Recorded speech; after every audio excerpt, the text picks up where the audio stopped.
Auburn's offensive coordinator just had his first press conference since he was named as OC. And so I want to go through what he said, and I'm just going to pull out the pieces that give us any clues into the current quarterback battle. And so I'm going to ignore all the other parts except for the parts that have to do with the quarterback battle. And so we'll start with the first comments he made. Take a look at this. I know it's kind of the popular topic, obviously, and everybody kind of wants to know, but quite honestly, I have to go back, and I haven't even watched the film yet, so I got to go back and study it and kind of make sure that we make the best decision. Right now, it's going to be a hard one. I can tell you that right now. They've all kind of played really well, and we got to kind of see who's going to kind of step out in front a little bit after tonight. So with these opening comments, he kind of does a lot of coach speak. He says they all played well. We've got to watch film. We've got to see if somebody really stands out or steps out compared to the other quarterbacks. And so we don't get a lot of insight into where the quarterbacks stand at this point with this first comment. The big thing progress he's made in the accuracy piece is when he first got it, he was trying to throw everything so hard. It was like it's hard. So it'd be a 5-yard out or a flat from the back, and he would just try to throw it. So he couldn't even catch it, just right through his hands. So I just trying to get him to understand, like, we have got to throw catchable balls. That's the term we use. You got to throw a catchable ball. You got to make sure it's easy for him. And I think he's gotten a lot better over the last 2 or 3 weeks through camp, and he's really kind of understanding that. And I think it's going to help him with his accuracy as well. If I heard the question correctly on this one, he was asking about Robbie Ashford and his mobility and his accuracy. And what Coach K really said about this is that when Robbie Ashford started with Auburn, he was throwing the balls way too hard. He was not putting a lot of touch on it. And if you watched the War Report last year, those guys were talking a lot about how you've got to put some touch on the ball, and that was not happening from Bo Nix. And evidently, Coach Eric Kiseau saw that with Robbie Ashford. He's just trying to throw darts that are just a little bit too fast, and it is appropriate at times to put touch on the ball. The main thing with these coaches is that you need to throw a catchable ball, and that's important. And so that's something that they're going to focus on. They all took reps. We kind of rotated them through evenly for that reason, because we wanted to give them a fair opportunity to go with the ones and the twos and the threes. So again, I need to kind of watch the film, really evaluate it. My feel, my gut, just without watching it, just for calling the game, was just TJ had really good command. He had a lot of precision. He checked some plays for us and got us the right play, which is good. Robbie's flashy, can run around. He has really done, and I'm kind of speaking for the whole camp, but obviously today kind of materialized a little bit. But he's doing a better job just maturing in the position. He's really athletic and really run, but he's starting to play the quarterback position, which is important. And then Zach, we got to keep bringing him along. He's been kind of, like I said, like intertwined with all of our groups and the first, second, third team, and he has good days and bad days. We need to kind of keep him consistent as we go through, and I think that's kind of the push for all these quarterbacks getting ready to move into Mercer. In my opinion, this is the most telling part of the interview that Coach Kiseau gave. And that came when he was talking about the quarterbacks getting even reps, but the way he talked about each of the quarterbacks was very different. When he talked about TJ Finley, he mentioned how he has command and precision. And based on everything we've heard from Coach Brian Harsin and Coach Kiseau so far, you know that those are two things that are extremely important. And so, in my opinion, based on everything we've heard the past 2 weeks or so, TJ Finley is currently the number one and will be the starting quarterback going into the Mercer game. I don't see that changing, and it sounds like he is currently the guy. Now, when he shifts and starts talking about Robbie Ashford, he says that he's flashy, he can do some things, but he's just really starting to get into that quarterback position. And so, to me, that shows he's number two. And even the order he's talking about these guys in is very evident. It's hard when you're put on the spot to truly mix up the order of the people. And so I think when he's speaking from the cuff like this, he's giving a little bit away, and it's obvious that this is the order. And that becomes even more telling when he talked about Zach Calzada. And so when he talked about Zach Calzada, the way he phrased it, I believe he said that we're having to basically drag him along or help him keep up. Let me look at the exact phrasing because I don't want to mess that up. He said, we've got to keep bringing him along. And so if they're having to keep bringing Zach Calzada along, that tells you that in the eyes of the coaches, for one reason or another, Zach Calzada is not ready for the Brian Harsin and Coach Kiseau method or system. And so I think if you look at anything else in the video, or if you only look at one thing in the video, this one section shows you so much, and it's so telling of the current quarterback situation at Auburn.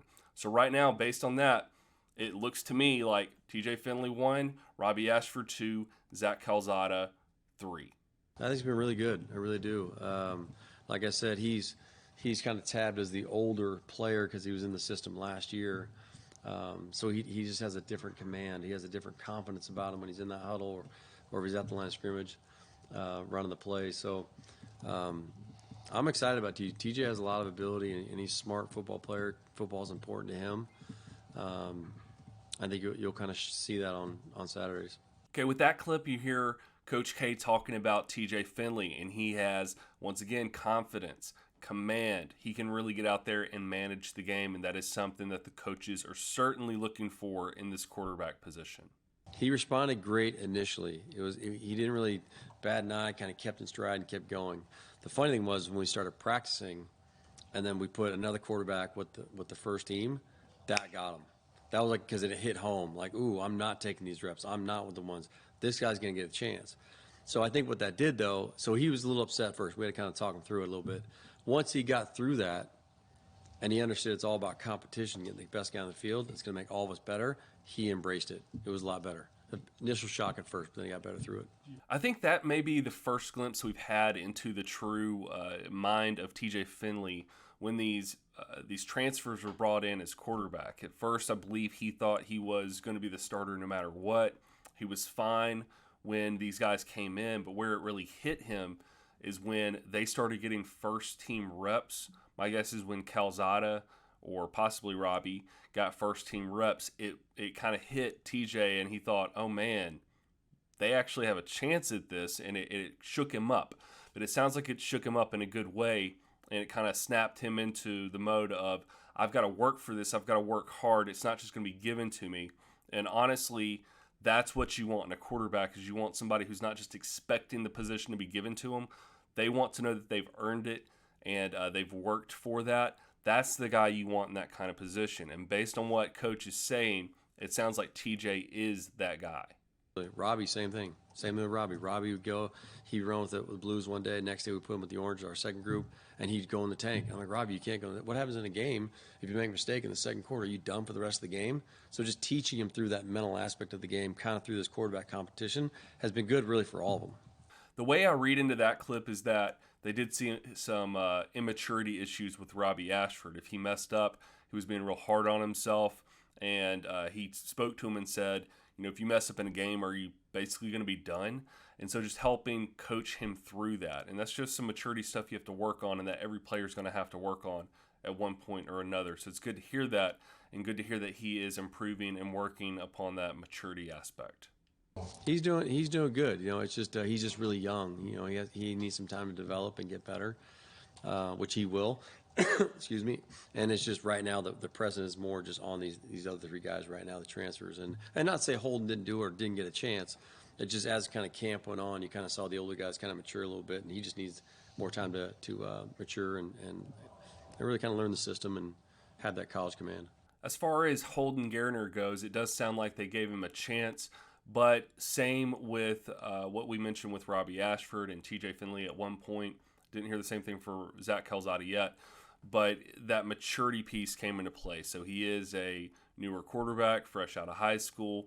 It's not that he's not good. It's that he's younger and he's maturing and he's going to develop. But they're going to give him a chance to develop and to mature. But right now it sounds like it is not his time. Yeah, I think that's a great way to put it, because in the spring he was limited and couldn't really do anything. So I think what he wanted to do is he wanted to jump in so fast and just get going, and thought he'd just kind of jump in where he left off before he got hurt. So I think that's been the biggest adjustment for him, is just kind of getting acclimated and he gets his opportunities. And then, you know, it's kind of the reps he's going to get. How does he respond? And we're still working through it with him, to be honest with you. All these guys, really. I mean, all the quarterbacks still, it's a work in progress, and that's why, like right now, we don't know who the guy is tonight. With that clip, he was talking about Zach Calzada and how he was limited in the spring, and how once he was a little better and he was able to come in and start playing, he wanted to jump in a little too quickly, even though he was limited. And so that just kind of confirms what a lot of people thought, and that it sounds like Zach Calzada is not completely healed, and that I don't know, I may be reading into this, but maybe there's a possibility he aggravated that injury a little more. But ultimately, what it does mean is that he's not developing at the pace the coaches expected or hoped for, or thought he could make. Take out the other quarterbacks, just looking at Calzada, he's not making the progress that the coaches thought he would make. And the reason for that, it sounds like it has partially to do with that injury that he had in the spring. When talking about the quarterbacks, those were the key moments I took from Coach Kiesau's press conference.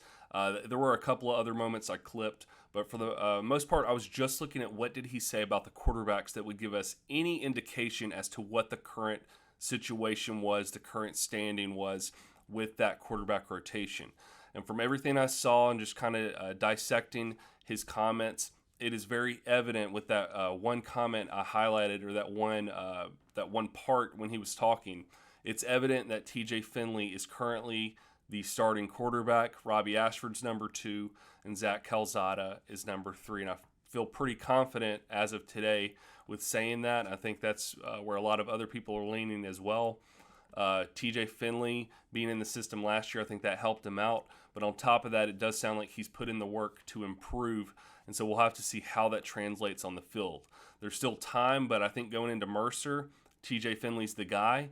There is always the possibility of this changing, but if TJ Finley comes out and he does an incredible job, and there's really no concern from the coaches, he's going to continue to be that guy going into the season. But at least for the first game or two, I do believe Finley is the starter, and I do not see that changing before the Mercer game. Thank you for watching this video. Please let me know your thoughts on the quarterback battle in the comments below. Hit like, subscribe, do all that good stuff, and I will see you in the next one.